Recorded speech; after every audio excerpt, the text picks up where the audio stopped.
বৰ্তমানেও অপৰিৱৰ্তিত বান পৰিস্থিতি শ শ বাসগৃহ বৰ্তমানেও পানীৰ তলত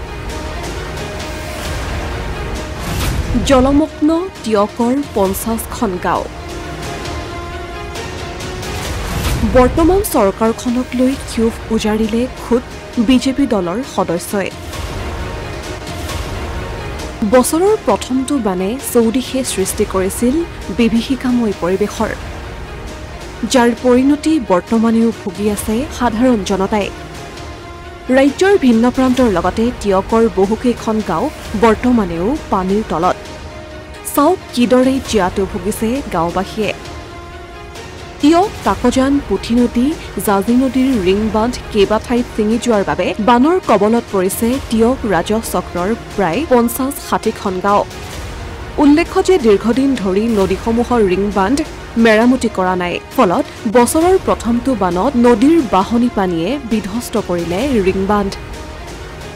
বিগত বৰ্ষত ৰিং বান্ধটো বাঢ়নী পানীয়ে উটুৱাই নিয়াত কেৱল মাত্ৰ কেইটামান বস্তা পাৰিয়েই দায় সামৰিছিল প্ৰশাসন তথা বিষয়ববীয়াই এই বৰ্ষতো পুনৰ একেই অৱস্থা বছৰৰ প্ৰথমটো বানতেই পুনৰ ৰিং বান্ধটো ভাঙি পৰাৰ পিছত জলমগ্ন হৈ পৰে গাঁওসমূহ শ শ বাসগৃহৰ লগতে কৃষিভূমিও এতিয়া বাহনী পানীৰ তলত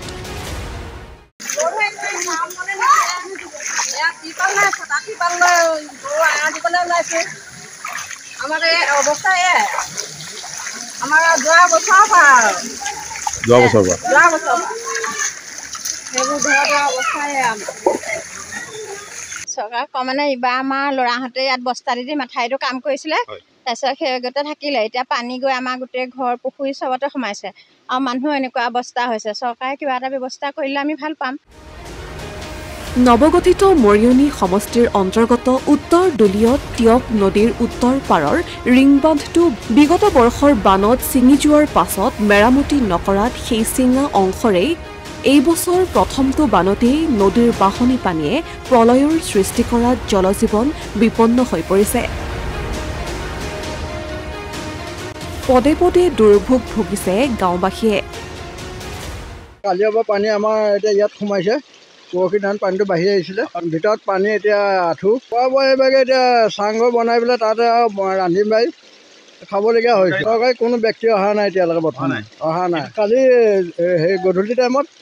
ছিঙিছে যোৱা বছৰ নবনালে যোৱা বছৰ বস্তা ১০-১৫টামান দি পেলাই তেওঁলোকে হেৰি কৰি থৈ গুচি গ'ল আৰু ইপাৰটোত হেৰি হৈ আছিলে ইপাৰটো মাৰিলে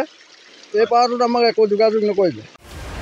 গাঁওবাসীয়ে পূৰ্বতে লিখিতভাৱে সমগ্ৰ বিষয় সন্দৰ্ভত আবেদন কৰিছিল যদিও আজি পৰ্যন্ত কাণসাৰ নিদিলে চৰকাৰ তথা প্ৰশাসনে প্ৰায় ২০ মিটাৰ দৈৰ্ঘ্যৰ ৰিং বান্ধৰ চিঙা অংশ মেৰামতি কৰাত ব্যৰ্থ জিলা প্ৰশাসন বিজেপি চৰকাৰৰ শাসনকালত উন্নয়নৰ ঢাকঢোল বজাই থকাৰ সময়তেই এনে দুৰ্ভোগ ভোগা জনতাই এতিয়া উজাৰিছে ক্ষোভ এইখন চৰকাৰৰ বিৰোধিতা কৰিব বুলিও হুংকাৰ প্ৰদান কৰিছে স্বয়ং বিজেপি দলৰ কাৰ্যকৰ্তাই